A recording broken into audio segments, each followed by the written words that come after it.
Hi guys, it's Bren from Kindred Acres, and I am up front about to harvest from my tea garden our chicory root. And I wanted to show you how beautiful these rosettes are and how gorgeous this root is and how to harvest it and talk about using it. And yeah, so let's get to it. This is one of several of our chicory root rosettes. Now, the leaves on chicory are very much edible. They are a bitter, so it's not like I would want to go prepare an entire salad worth of chicory, but certainly adding a little bit to your salad each time is totally good for you. It's beneficial, so it's something I would recommend, maybe adding it to your juices, and you can even mask it if you really don't like the flavor with other things. If you saute it, it kind of does take a little bit of that bitterness away, and you can add other veggies to it and seasonings and spices and stuff, which is all great and good, and I am going to make very good use of the tops, but that's not the only reason I grow this. I grow chicory for the root. So let me show you this. Under here, you can kind of see it already. This is pretty loose, so let me give it a good, maybe I might need my shovel this time because this one looks like it went in there pretty good. But these guys grow a big taproot. Oh, I broke it. I'm gonna have to get the shovel. So you can see these roots right here and a nice big chunk down in here that I'm gonna have to get my shovel to get out because that's what I'm after. So hang on, let me do that and I will show you in just a moment. Okay, so I went and got it up. Now we have more inside because we harvested other plants already, but I forgot to do the video, so that's why I'm showing you this one. So take a look, this nice long taproot. And here's a nice little chunk here that I've got to wash off really well, and two good chunks here. And so what I'm gonna do is scrub these clean really well. And then I'm gonna roast them on the lowest possible setting that your oven will go to. Or you can pan roast them. I've even pan roasted them and it's really nice like that too. So you basically chop them up to bits, as like basically mincing it if you can, or as small little bits that you can. And then you either put them in a cast iron skillet. You do it dry. You don't want to add any oil or anything like that to it. So you're gonna roast them dry until they get a nice toasty color to them, and you'll smell it. It smells amazing. It gets like this sugar caramelized scent to it that I love pan roasting them because you can smell it and you know that it's chicory roasting day and the whole house will smell amazing. And so, or you can do it in a pan with the oven on a low setting and just prop the oven door open with like a spoon or a metal measuring cup or something like that, because you don't want to roast them on too high of a heat. You don't want to ruin the delicate oils that are in there. And then once you roast it, you grind it to a powder, a granule, like you would coffee. You can use a coffee grinder, in fact, to grind it. And then you put it in a jar and you store it and you make it like you would coffee. You only need like a teaspoon of the granule per coffee mug full. And it's really good for your body. So if you give me just a minute, I'm gonna go get these cleaned up and we'll go over why I love it so much, what it tastes like, the benefits of this, and more good information. So hang tight with me. Let's go get these cleaned. All right, guys, so we're inside and a little bit warmer, and I've got our chicory root here. Now, normally I would have done this outside, at least in the initial hose off outside, so as not to get too much dirt and gunk down the drain, but it's pretty cold out there. So what I want to do now is just explain a little bit about the benefits of chicory. Now, of course, anytime you ingest anything, regardless of what I or anybody else says, I highly recommend that you do your own research. So this is just general information for a starting point for you to kind of get an idea about chicory root, but you definitely still need to do your own research. But so about chicory root, it's really good for supporting the liver. It actually can help lower blood sugar levels. So if that's something that you're looking for, then that's great, but if you are somebody that tends to run low and you get that dizzy feeling when your blood sugars run low, then it's something that you need to consider when ingesting this. It also has high levels of antioxidants, so it's really good for preventing free radicals from damaging your body, and it supports digestion, so it's really good for the digestive tract. It's got inulin in it, which is really good for acting as a prebiotic. So that's great for those beneficial bacteria. It's basically the food for the beneficial bacteria. That's just some old leaf debris. And so now I got the bulk of it off. I'm going to go ahead and cut all these leaves off.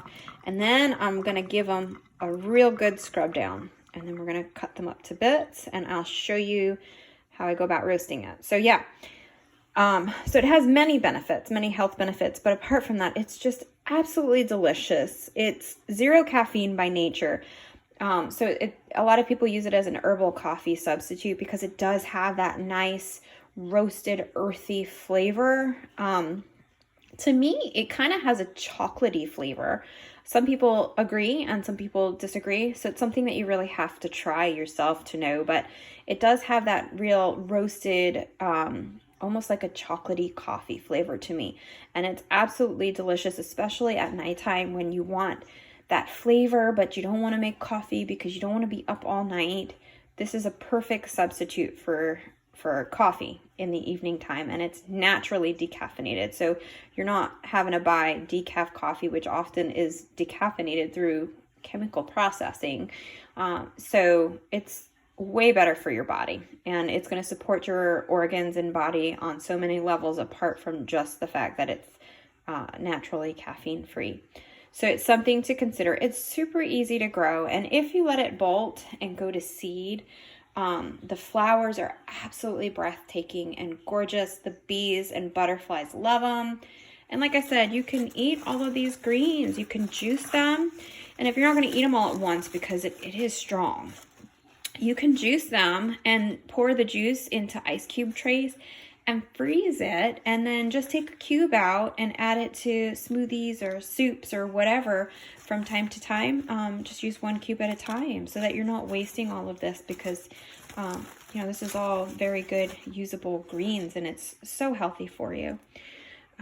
So let me go ahead and get scrubbing, and I'll show you what it looks like once we get to that part. Okay. So we've got them scrubbed up best we could, and now you don't want to peel them if you don't have to, because the skin is what contains the majority of the inulin, which is the part that's really good for your gut, and it also contains a lot of the antioxidants, minerals, and nutrients. So you really want to try and leave the skin intact. This is scrubbed clean. I use just a clean, we use cotton dish rags, reusable cotton dish rags that we wash, and we just used a clean cotton dish rag and scrubbed it as best I could. There were some bits that were just really bad that I did have to peel, but overall this is perfect. It's just staining. There's really no dirt left on it. And so now I'm going to chop this up to bits. Make sure you take the green top off too, which I'm about to chop off, and then it's going to go in a cast iron skillet, which I'm going to put on medium heat, and we're going to just dry roast it. I'll put it on a 4.5, and let that get hot, and I'll go ahead and get that going and show you what we do next. Okay, so for the most part they're pretty easy to chop, and I like to use just a big cleaver type knife. But sometimes you get some pieces that are like super fibrous and are a little bit harder to work with. And the smaller you cut them, so I like to cut them into just bits like that, then the faster it roasts. So if you can just even go a little bit further and just really cut them, dice them up, even better. So I'm going to go ahead and get this over to the pan, and we'll just continue on like that. So these are very fresh, so they're super soft. just like carrot. That's literally what it feels like I'm cutting, is carrot.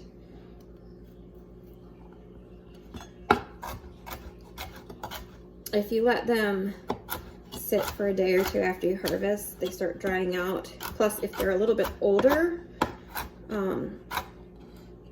then they get really fibrous, and sometimes they can get really hard to cut. I've had some that were super fibrous that even my best knives couldn't get through.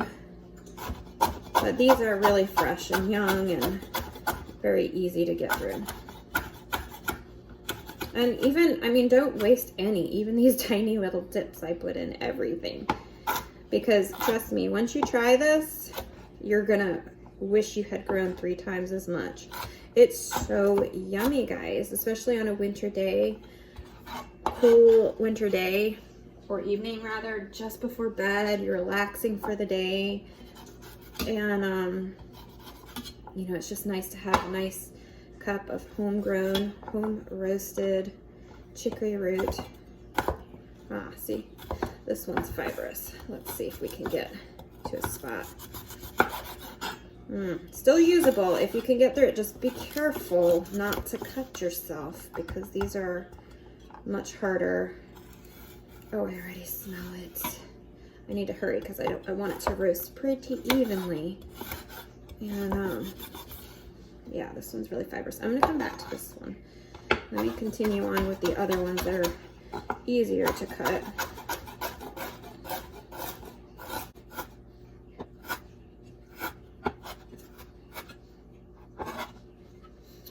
Oh, I want to show you the inside.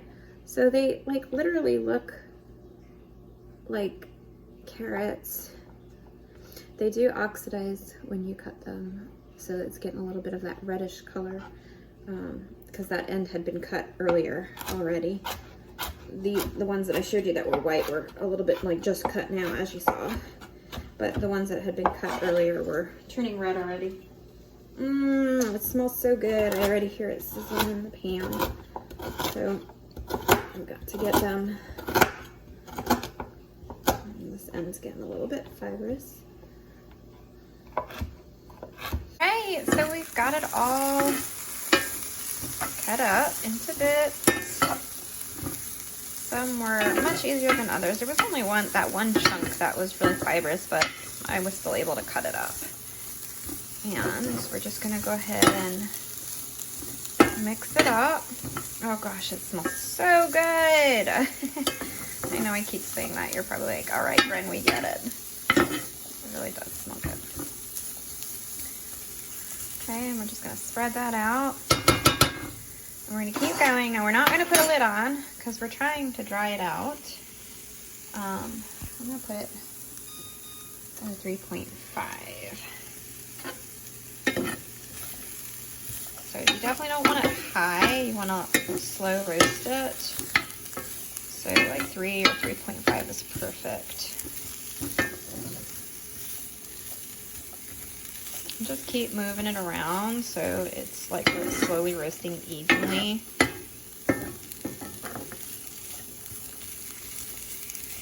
And we're just going to keep this process up, and I'll show you what to look for when you know you're about done. So we'll come back to this in just a few minutes. Okay, so we're about 13, 14 minutes in, and you can see that some of the smaller bits are really starting to toast up, and they're starting to take on some color. Still not ready yet, even though at this point you would want to go ahead and grind it up. Not quite yet. There's still a lot of moisture. You can see all the steam still coming up. As we get closer to it being fully roasted, it'll dry up more and you won't have nearly as much steam coming up. That steam is just the moisture evaporating out of it. So if you still have a lot of steam coming up, for sure you're not ready, and you'll see the color is going to transform a lot. So we're going to check back a little bit more. Usually this process takes at least 20 minutes. So you want to do this on a day where you have time to just kind of let it chill, you know, just maybe sit and read some seed catalogs or prepare dinner on the other burners or whatever. But yeah, so we're gonna wait another 5 minutes or so. We'll check back and I'll show you what it looks like right before we grind it. Okay, so I wiped out my coffee grinder. I wasn't crazy meticulous. I just kind of gave it a quick little wipe down. And I'm satisfied enough. You can let it go longer than this, to be honest, but the reason I'm not too concerned yet is because once we grind this down, we're going to return it back to the pan to finish roasting, and that's really when you get that nice malty color and smell. So we're going to separate the pan, and we're going to move everything to this half. And I'm going to go ahead and try and do this with one hand. Bring it to our coffee grinder. Let me see. Bring my grinder a little closer. And it's best to do this in small batches, especially because there is going to still be some moisture content in there. I need a new grinder, y'all. I use this for so many things, even spices and everything. Give it a little shake. Okay, let's see what we got. So there we go. We got nice pulpy. So we're going to scrape that out and put it into the clean half. Make sure you unplug it. Don't go sticking the spoons and such in there with it plugged in. This is challenging to do with one hand. I wish I had some help. Now you got to kind of work fast because like I said, you want to try and roast all this as evenly as possible. And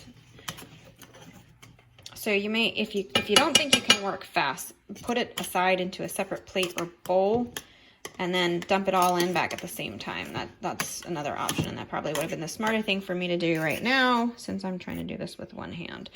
But let me go ahead and continue grinding, and once I get all of my pulp in here, I'll come back and show you what that looks like. We have it all pulped up. Now this is when you really, I had taken it off the burner while I did it. I thought that was a better solution. This is when you really want to keep it on low because it's really pulped out, and so every bit of it is exposed. And this is when you really want to protect those last bit of the juices and delicate oils. You want it to dry out and roast, but slow. So you're going to continue to just kind of slow roast this until it gets a really dark color, like ground coffee almost. It's really going to take on almost a burnt look, but it's not going to be quite burnt. It's just a really chocolatey color, and you'll smell it too. It's going to have a beautiful, this is when all of the really delicious aromas start to come out. And just keep mixing it a bit and get all that steam out. And this process is much faster now that it's pulped up than the initial roasting. And so we're going to go ahead and continue this. And you see how much pulp we got out of all of that. And that honestly was just a small harvest. We have a lot more out there, and I still have some chicory left in my pantry. This is just going to add to it. And so I'm going to spread this out and let this roast up a bit. And in the meantime, go ahead and get you a jar. Make sure you label it. I just use a Sharpie on them, and it says roasted chicory root, and I've got the date, the month, and year. And once it's fully dry, what I like to do is leave it in the pan, pull the pan off the stove, and just let it cool off. Or you can take it off and put it on, you know, in a plate or wherever you choose to do it. And I let it sit out, spread out with a clean flour sack towel over it for just another day or two, just to make sure that there's absolutely no moisture left behind before you jar it up. So you want to make sure it is completely dry, because it would be really sad to go through this whole process and then you jar it up and there was just a little bit of moisture left and it molds your entire stash. So make sure that you're completely drying it. We're getting there. We're about halfway to the point now where We're almost done now. It's really taking on those beautiful aromas. So we'll check back in just a few minutes. It really shouldn't be much longer now. I wanted to add one more thing. We're about 5 minutes in. And so if you want a light roast, this is about where you would stop. But for sure, in that case, you want to go ahead and get you a plate and a clean flour sack towel, and you're going to spread the pulp on the plate, cover it with the flour sack towel, and just let that set for several days to make sure it is 100% dry before you jar it. Now, I personally, I've done it both ways, but I really do love the flavor when it's dark roasted. So I'm going to go ahead and continue on and show you what that looks like compared to the light roast. So you can choose if you prefer to have it light roast. And yes, some people say, oh, the light roast does protect more of the oils. I find that slow roasting it, regardless, you've already roasted it. Going a little bit more isn't going to make too much of a difference. And I love the flavor of a dark roast chicory root. So we'll continue on and I'll show you what that looks like in just a moment. So Kalia actually asked me to do a medium roast, so I'm about to stop here, but you can go a little bit further and get this, like I said, a nice, deep, rich color. This is about a medium roast, and you'll notice, look how easily it moves now. It's not caked up or sticking to the pan. It's pretty dry, and you'll also notice much less steam. Very little steam. So at this point, this would be a medium roast.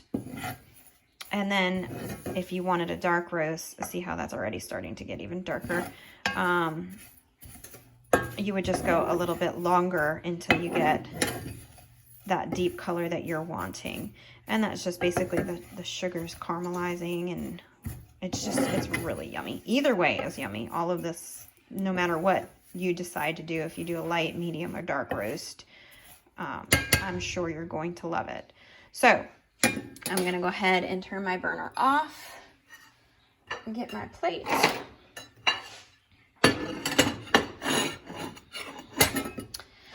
am going to transfer all of this to the plate. We're going to spread it out. Oh gosh, that looks so beautiful.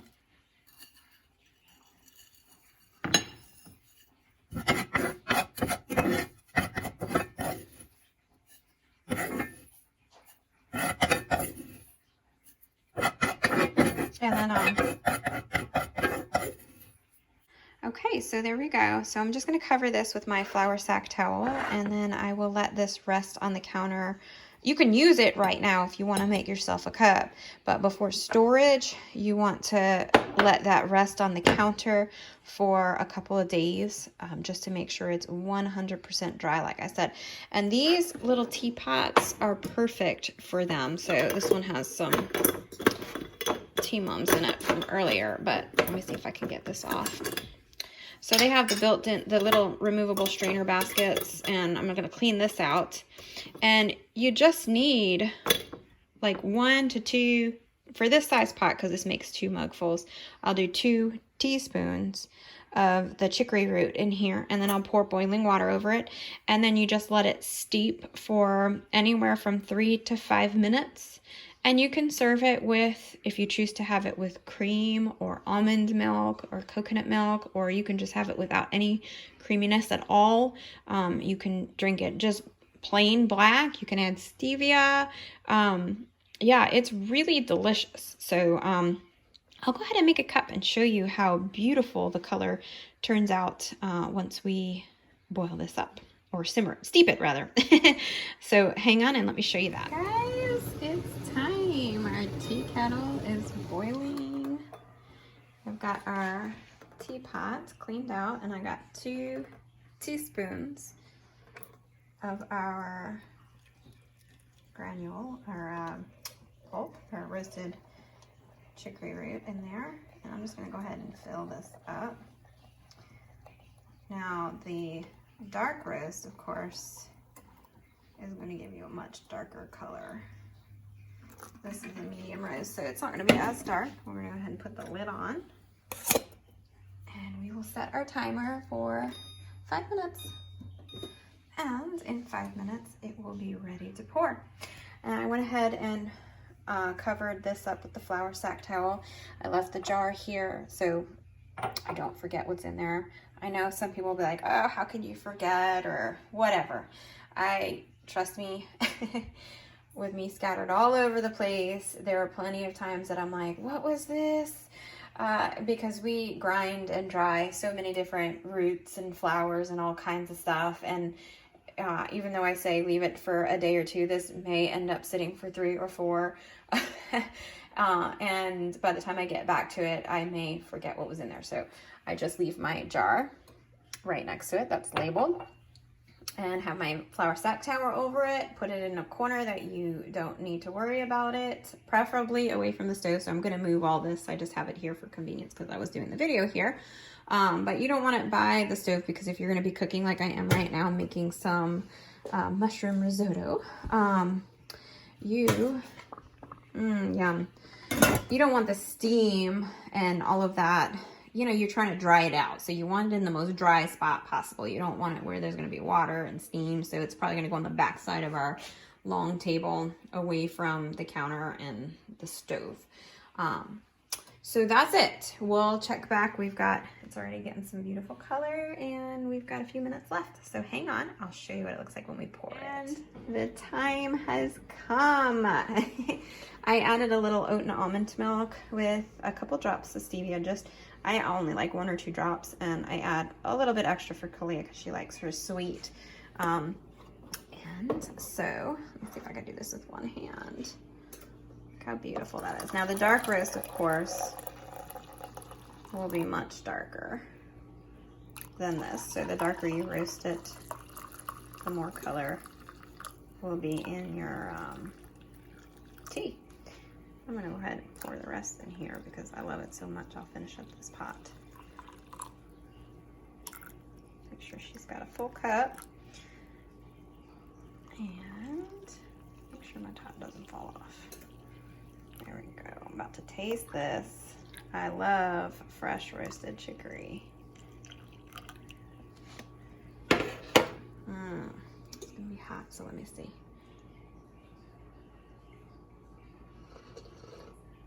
Oh, perfect. Oh my gosh, it's so good, guys. It's so good. Oops. Seriously, you need to make some. So leave me some love. Give me some thumbs up, like, subscribe, all of that good jazz.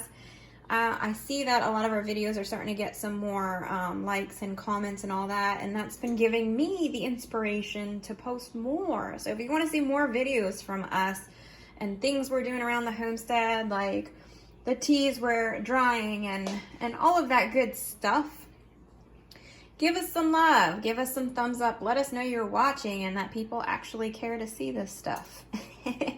Thanks so much. We love you all, and I hope you have a blessed evening. I'm going to go ahead and enjoy some tea with my little love. Talk to you later. Bye-bye.